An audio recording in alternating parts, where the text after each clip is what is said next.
Welcome to the Ordinary Marathoner Podcast.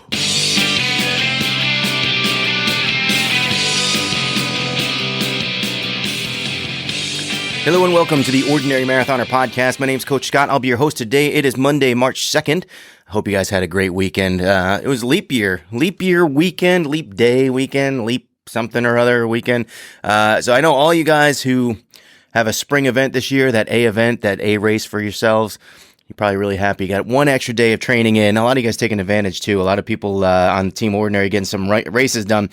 I did not do a podcast last week. We're going to get into that in just a minute as to why. Good reason. I got a good excuse. Kind of a good excuse. We'll see. We'll see if you guys give me a pass on this one. I think you will. And I got a lot of stuff I want to talk about today. We'll see how that goes. But let's talk about Team Ordinary really quick. 2 weeks ago, because I didn't do one last week, we had a couple people doing some races. Keith Jones doing the Al Gordon 4-miler, getting that done. Congratulations, Keith, sporting the Team Ordinary hat. Remember, you can get the hat and the shirt and the cinch bag over at teamordinary.com. Join the team. You get your profile, your athlete profile on our page, and you can also get your races on our team calendar. I'll read them off on the podcast as you go. Maura Donovan, 2 weeks ago, doing the Lake Effect Half Marathon in Syracuse, New York. Congratulations. Way to get that done, Maura. And then this past week, we had at least 4 people doing races. I know one more that I'm going to mention, but this was off the calendar. We had Tabby and Ronald Booz doing the Chili Challenge 8K in Weaverville, North Carolina. That was an 8K. I see you guys. I see what you're doing. You're like 5K, 8K. Just a nice progression through the year. You keep that up. By the end of the year, you'll be doing 100K, 100 miles, whatever you want to do. You guys are crushing it. And not only that, but you guys lived up. You know, I was gonna give you some guff for the Chili Challenge, spelled Chilly, which when you think North Carolina and Chili, I think Chili. Because, you know, I know in New England, like we got you guys beat with Chili, Chilly. We got you beat on that one. But you guys crush us with the barbecue and the Chilly. And then I was thinking, you go do the race, you run through the finish line, they give you a little cup of chili. That would be awesome. But you did live up to your chili name. This time it was snowing. You guys had to run in the snow. And you did. You got it done. Congratulations, both of you guys. Adam Slavin down in Miami Gardens doing the Dolphins Cancer Challenge 5K. Jen Bergstrom in Thornton, Colorado doing the Leap Day 5K. All of you guys getting that stuff done this past weekend. Also, congratulations to Kevin Payne, who's also a member of the team, doing his very first ultra marathon. I believe it was the Cowtown Ultra Marathon. Congratulations, Kevin. Way to get that done. It wasn't on the schedule, but I feel like it was. I feel like you told me about it and I should have put it on the schedule and I didn't. So I'm going to take the blame on that one and we'll move forward. So why didn't I get a podcast out last week? You know, I got to tell you, we're on the heels of a whole bunch of really cool stuff too. We had the podcast with our Leadville 100 crew, which was Jen Bergstrom, Brian Burke, and Jeff Beeson. That one got a lot of good feedback from that one. It seems like, you know, especially on the heels of like that Tamara Johnson podcast and that inspirational podcast we did with Brent and Kyle Pease. A lot of people just, you know, I feel like they're feeling it. They're feeling like here we go into spring, starting to pick up on training, all that good stuff. Got that one little extra day in February. And people are getting, you know, just inspired to do things that they've never done before. And a lot of people reached out to me about potentially doing an ultra marathon this year. I don't have one on my schedule. I tell you, it is a thought in my brain that is like, it's a little bit more of a thought now than it was before. And I want to thank Tamara Johnson for that, because she's planted the seed and now kind of like the plant is now growing. And who knows if I'll get one done, but I know, who were they? Jacob Polzin and Matt Shore. Those guys were thinking about doing one. I know, well, Ronald Booz has done one already. I feel like, I don't know, maybe it's in the cards this year. We'll see. I have to get my training all set up and everything going the right direction, and then we'll see if it fits in the schedule. I don't know, but it's in the brain. The seed has been planted. It is now sprouting, and things are happening. And I think a lot of times when I talk to people who are out there doing it, it just makes everyone else wonder, geez, why am I not doing that? You know, you plant the seed of a potential accomplishment, something you've never done before, and it starts to grow. It's just the way this kind of sport is. So anyway, on the heels of all those podcasts, I decided to take a week off last week. And really, I think I kind of needed it. And I think I kind of earned it too. You know, on Wednesday morning at 4 a.m., my sister had her fourth child, second daughter. I am my third niece, my sixth times an uncle. What do they call it? Niece, nephew. Six. I have a combined total of 6 nieces and nephews. And being unemployed, I just decided, hey, I got to go down there. So I did. I drove down on Wednesday. I stuck around for 2 days and came back Thursday night. And it just, it was a weird moment. Not a weird moment, but it's a special moment. It's a day that's different than, when I say weird, I don't mean weird. I mean, it's just a different things going on than normal, right? I mean, it's not every day you hold a baby that's 6 pounds, 2 ounces, It's one of the, she was little too. She's, her head fits in my palm and her feet go maybe to my elbow. And my daughter, Sam, hates when I say that because she was 5 pounds, 6 ounces when she was little. There's just something about holding like something so tiny, I used to, when I was a kid, I never wanted to hold babies. This has nothing to do with running. I never wanted to hold babies. I always felt like I would hurt them or I was afraid I would drop them or something. And I didn't want that responsibility on my shoulders. And then when Sam was born and she was 5 pounds, 6 ounces, really tiny. And I had no fear for whatever reason. It's like that was mine, that was my child. And all of a sudden, all that fear of holding babies, it kind of just went away and it's gone. It's gone. I held my brand new niece, Emma Grace, and it was really cool. I went to the hospital, so I got there on Wednesday, and I'm kind of like I'm the uncle that, I just want to be a help. I having 2 kids myself, I understand. The last thing you want is to have the uncle come in, and then you have to make him meals and do all that. No, I'm there to help you. That you need anything you need, and it kind of was a bit of a waste because they had everything under control. I did what I could, but I didn't want to get out. I didn't want to get in the way. And on Thursday, I went to the hospital and I held the baby.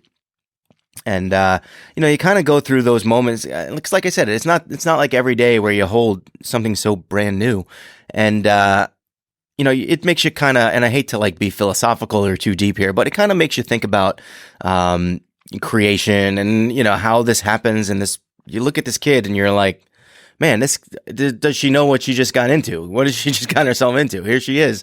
She can't understand a word I'm saying, can't understand what's going on, the confusion, whatever. But then I look at it from a different episode, and this is how I'm going to kind of tie it all in.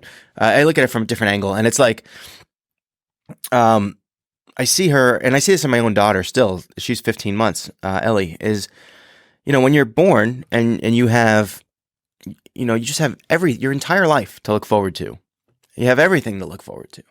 It's like, you think about it and you travel along this path. And as you get older, these opportunities kind of open up for you. And if you think about it, it's almost like a tree, right? It's like a tree of opportunity. That's what we're going to call it today. The tree of opportunity. Let's see if I can make this up as I go along. But as you travel, you kind of travel along, let's say, the trunk of the tree, and then there's all these branches and all these choices you can make and all these opportunities that are going to expose themselves, and you can take this chance or make this choice or do whatever you want. And when you're a kid, that tree is just tremendous. It is just, you could do anything, the possibilities are endless. It's just crazy options. All these things that you could do are available to you and open to you, all these opportunities. And as you get older, and of course I'm 45, right? So, if the trunk of the tree is 90 years old, I would say I'm going 90, because I think the average lifespan is 80, but that, because we're healthy, because we run, it goes to 90. And because it also makes that math easier since I'm 45 and puts me smack dab in the middle. So I'm like halfway traveled up that tree of opportunity. I've lost a lot. And some of those branches, as you travel up that tree, those branches, they fall off, right? So in other words, I'm never going to play middle school basketball again unless I get a really good makeup artist and perhaps some fraudulent paperwork. But you know what I mean? As you travel, as you get older, the opportunities, the options that you have, the things that you think you could do, those chances, those opportunities, they fall off. Those branches of the tree, they fall off, and who knows, some of those branches, they might have been strong. I may have possibly been the greatest, say the greatest curler, Olympic curling, on the ice with the big discs.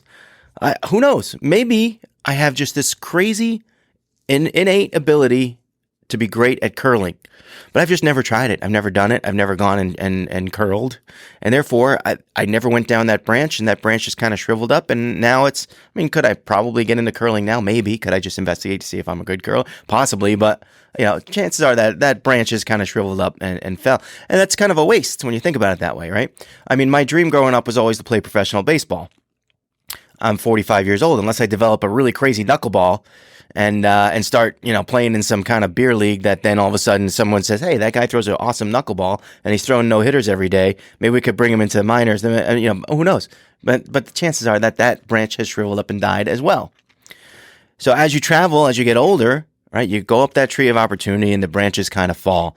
And whereas here I am holding this baby and I'm thinking, wow, like I'm halfway through and this kid has everything ahead of them. Just literally a world of opportunity. She can learn any language. She can work on computers. She can do whatever. All these things that she can do. And I kind of overlaid that to what we deal with here and what we experience here on Ordinary Marathoner. And some of the things that we've seen and witnessed. And it kind of made me think of like the purpose of what we do here. And why it is what we do, and some of the amazing things that we've seen. Because, as you travel up that tree of opportunity, if you will, and you get older and some of the branches start falling off, I mean, I would say that one of the branches that I never thought existed on that tree was the possibility of me ever doing a marathon, the possibility of me ever finishing an Ironman, and who knows, maybe down the line, a possibility of me doing an ultramarathon. When I was little, we used to go and run as we were training for football, and we would go and we'd run a mile, and we'd think, wow, we're in shape. We can run a mile. And then, as I get older, I started running a little further. I remember, I know when I ran my first 2 miles. I know when I ran my first 3 miles. And I remember my freshman year in college when our baseball team, we had a running program, and I ran my first 5 miles. And that to me was like, wow, I ran 5 miles. Unbelievable. I couldn't contemplate that I had gotten in good enough shape that I was able to run 5 miles. And then I quit baseball and I wound up playing football, and they didn't have a running program. So I kind of I capped out there, and I didn't run 5 miles again until I was 39 years old, almost 40. So, you think about it, right? And you think about those are branches that were on that tree of opportunity that I had thought had kind of shriveled up and died and fallen off the tree. And then all of a sudden, here I am running a 5K, running a 10K, doing a half marathon. And doing a full marathon followed by an Ironman, like those branches fell off the tree. Well, I have no business finishing those things. I have no business accomplishing those things. And how many of you listen to the podcast today are in the same exact boat? How many of you are in the same place? How many of you are, halfway through that window of opportunity, and you are traveling down branches of the tree of opportunity? This is awesome. You're traveling down branches of the tree of opportunity that you had thought fell off years ago. I'm talking about, a 72-year-old guy training for the Boston Marathon. I'm talking about, people who live at home and their kids graduate high school and go away to college, and they think, what am I going to do now? I'll start running. And next thing you know, she's running 100-mile races, Tamara Johnson. I mean, you have to be in places that you never thought existed, experiencing opportunity that you thought were long, long gone and never a possibility. And then I started thinking about just kind of the purpose of this podcast, because it's one of those things that, I sometimes I travel, and you guys know, if you've been with me for years, you know how this works. The podcast, I go through periods where I'm really into it, and I'm really like, we're gung ho, and I'm training every day, and I'm talking to you guys about it, and we're just firing at all cylinders. And then I go through some times where I'm not training as hard, and I'm just really just trying to keep the podcast alive, and trying to think of like why sometimes it's like, all right, hey, the audience is growing, but why am I doing this? Why am I doing? You contemplate that stuff, right? And I'm just being honest. And then here I am holding this baby, thinking about all these things and all the things. And I thought, you know what? That's what we do here. That's what we do here. That is the primary function of this podcast, of our community, of everything that we do, our charity race, everything that we've done here. That is the primary opportunity is to replace branches on the tree of opportunity for people who thought they were long gone. To make those branches extend to places where you thought those branches were gone, you thought they were long gone, forget it, they were done. So our job, if you will, our purpose is to make opportunity happen, is to get people to realize that it's not over. And when you look at someone like Kyle Pease, who can't even walk, and his brother is pushing him around doing full Ironman races, what's your excuse? And look, I get it. Some people just, they're not into it. They don't want to do it. It's not a thing for them. This kind of accomplishment, that's not on their radar. But it doesn't start. And that's the thing is it's so good because it's so self-empowering. And it makes you realize that, it gives you a sense of individuality and a sense of like primal living and breathing and feeling, just the ability to sweat and to endure pain.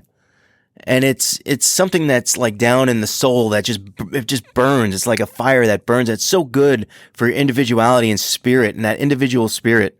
And we can do it in a team framework that just makes it even better because you get to share it with other people. Everyone else is going through the same thing. And it's exactly what we're doing is that we're replacing these branches on your tree of opportunity, which is a lifetime. And we're replacing these branches, letting you do things, showing you the path to do things that you never thought you could do before, that you thought you were way past your prime. Or you don't even have to be past your prime. You don't have to be old. You don't have to be older. You don't have to be in the back end of the trunk of the tree. You could be 20 years old. Maybe you're in college. Maybe you play sports, And that was a thing for me. I wish someone would. I talked to Joe Caniano about this the other day. When me and Joe grew up together until we were about 13 years old, and I moved away. And we used to ride our bikes everywhere, every day. So it wasn't, we weren't in bike races or anything like that, but we used to ride our bikes every single day, a lot. And we would ride to the park and play baseball, run around, do all that stuff. He was a swimmer. He was a competitive swimmer. I was more of a casual swimmer. I wasn't in swimming races or anything, but he was, getting up at 5 a.m. to go to swim practice before school when he was in 4th grade, 3rd grade, whatever it was. He would, and we just said to each other, like, what? We got out of college. He was a swimmer in college. When I was a senior, I was a football player. At a certain point, there's that last meet. There's that last swim meet. There's that last football game. And it's the last one. And maybe in your head, you think, all right, and what am I going to do to stay in shape, physical shape, And, I'll go to the gym. Maybe I'll run. Maybe I'll play some pickup basketball or beer league softball or whatever that is. You have something in mind, and it's beyond that. It's keeping yourself in shape, which is going to help you health wise, right? Hopefully, it keeps you from getting overly obese. It keeps you from getting high blood pressure. These are all things that I've experienced. I'm not just like pulling them out of thin air. High blood pressure. I was on blood pressure medication that I've since come off. It mentally focuses you. It's a discipline that you form, and there's competitiveness. There's competitiveness to beat your time from the last time out, to get better, to always get better, to run further, run faster, be able to bike longer, whatever it may be that your goals are. There's a competitive, and all this stuff is good, and it's good for your individuality and your spirit. And the way you live. And we wished, me and Joe were both saying, we wished someone would have put triathlon in front of us as something that was even a possibility for us to do. I think at the time in our generation, so this was like 1996, it's still like running a marathon wasn't something that people just did. It wasn't as mainstream as it is now. You don't see a lot of people going out and running, it's all track people, right? People with a track background. They're the people that run marathons. People with dare I say it, with the runner's body. Those are the people that run marathons. Normal people don't do that. Ordinary people don't do that. And now things are different. And man, and if you can replace, if you would have taken me at 22 years old and replace that branch that didn't even exist, and it would just appear magically, triathlon. Hey, Scott, you can be an Ironman. I would have said no, and then I would have started traveling down that path, and it's just like a little bud. That's all it takes. A little bud sticking off that tree grows into a branch, and you work harder and harder, and next thing you know, you're running races you never thought you could do before. And that's, that's kind of what I'm thinking here. That's, that is really our purpose, is to really create dreams is what we're doing. And I look at it that way. If you're looking at your opportunities of life as a tree in front of you, I know too much with the tree. If you're looking at your opportunities of life as just some sort of array of branches in front of you and choices that you can make, and that's not even a possibility. You are just something is just sprouting up and creating out of thin air. And it's kind of like, I'm getting too deep here, but it's kind of like, it's the creation of a dream. It's the creation of a desire to do something. And, since you never thought it was a possibility before, now you're thinking, man, maybe I can run that 5K. And then, then that branch starts to sprout a little bit. Maybe I can run that 10K. I listen to Scott's podcast all the time. That person did a marathon. That person did an ultra marathon. That lady did 100 miles. 100 miles. Man, isn't it crazy? And so, I don't know. I sat on that all weekend kind of thinking about it, trying to get it into a good thought. And I think that's it, man. That's it. I think it's one of those things where I don't like to kind of force that message on people, because I don't know that everyone is out there going, oh, gee, I don't think I can run a marathon, but I would love to do it. Oh, it's just not me. If it's not you, it's not you. If it's not your time, it's not your time. I think there are certain areas of the population, people that I think are ripe for something like this. They are ripe for that challenge. They are looking for something. They're searching for something. Maybe it doesn't come out when you're talking to your friends at the bar, but when you're sitting at home and you're watching Netflix, you're watching some series on Netflix and you're wondering, why am I sitting on my butt watching episode 9 of season 4 when I should be up and doing something?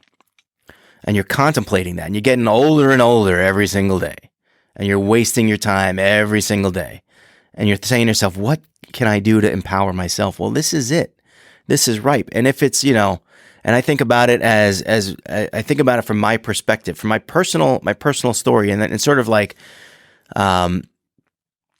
the 2 or 3 areas of my life when I would have been primed for someone to come in and be like, hey, let me show you how to do this. And one of them was obviously, it was in 2013 when I did, in December 2013, when I first stepped on that treadmill.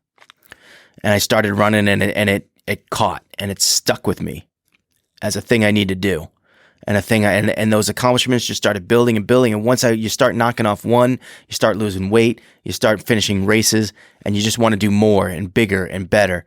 And it just, I'm thankful. I do. I kind of wish that I had someone to kind of hold my hand and pull me through at that period of time. But there I was, 280 pounds, going through a divorce, and just not. I was just ripe. I needed something. Quite literally just started running away from things, from bad habits and things, things that I felt like I needed to change. And I think that there's, that's a ripe portion of the population, especially having an athletic background. I needed something. You go from practicing every single day in high school or college, every single day, 2 hours a day, football practice, or working out, or doing whatever, trying to get prepared. And then one day you wake up after that last game and it's not there anymore. There's nothing there to discipline you, keep you disciplined, keep you going like that. But there are things out there. That's what I'm saying. Is there are things out there. That was enough. So the other time, yeah, I wish when I was 22, I knew about this stuff. I wish I knew. I didn't think it was for me. I mean, I've never been a track athlete. I've never been someone who ran particularly fast. Never been in shape. I looked at, people who finish marathons and I thought, geez, that's not me. That's not me. I look at people that finish Ironman and I think, geez, that was not me. I wish I had the guidance, and I wish I had someone to kind of let me know that possibility existed, that there was something out there for me to keep myself competitive, to keep myself strong, keep myself in shape, my blood pressure down, my sort of like that inner fire burning, that competitiveness burning, because it went away for a number of years there, and it's frustrating when I look back and I think about it, and even high school athletes, high school athletes, you guys are going, maybe you're going to college for sports. Maybe you're not. Maybe you're, maybe you're looking for some other, maybe you're a basketball player. You're looking for some other way to train in the off season. Here you go. Not only here you go, but you know what? If you're not going to be an NBA stud, if you're not going to be in the NBA for years, when that last whistle blows, what do you have? What do you got? So I don't know. I look at it that way. I look at it from sort of like, and those are my three sort of population centers, I think, that are ripe for showing them that this other sport exists. High school kids, college athletes, that other athletes that play organized sports. I also think it's good if you play organized sports. Yes, there's that team concept, and it's wonderful and beautiful. You work together as a cohesive unit, but you need a little individuality as well. You need a little individual discipline for yourself. And granted, it's a really good thing to be part of a team and then to be dependent on those other people on your team. So it just gives you that little added drive, because maybe you don't want to do it for yourself, but you don't want to let down others. So that does give you a little bit added drive, but that's kind of what we're all about here. We are that added drive. Just the fact that we get together, the Facebook group is amazing. It's wonderfully supportive. I really, I got to tell you, I haven't really been that active on the social media lately. And what's great about our group is that you guys just pick it up and you guys keep it going. And it's like you don't even miss me. You don't even miss me. But anyway, that was it for today. I think I've covered it. I got my philosophical plans out there. I should write a book, Tree of Opportunity. An ordinary marathoner story. Anyway, what do you guys think? I can laugh at myself, right? I'm not exactly a philosopher here, but work with me. Bear with me here. Anyway, all right. So again, I apologize for not putting out a podcast last week, but I had a lot on my mind, and look, I'm telling you, this is our purpose here. Our purpose here is to create dreams where they perhaps people that never thought this could exist, and all of a sudden, hey, here's a branch of my tree that I would like to go down and explore and just take a little look. Because you know what? I was 208 pounds, guys. 280 pounds, 40 years old. And there are stories, and that's not even like the most incredible stories. That's not even the most incredible stories when you see the turnarounds that happen. So if you're out there and you're sitting there and you're wondering, what am I doing here? What am I doing myself? I need a spark. I need something. I need to get myself back. I need to get that competitiveness going. I need to get that individuality sparked. Let us know, man. Join the group. Look for a little inspiration because it's all over the place. And remember, every day is an ordinary day unless you make it extraordinary. So get out.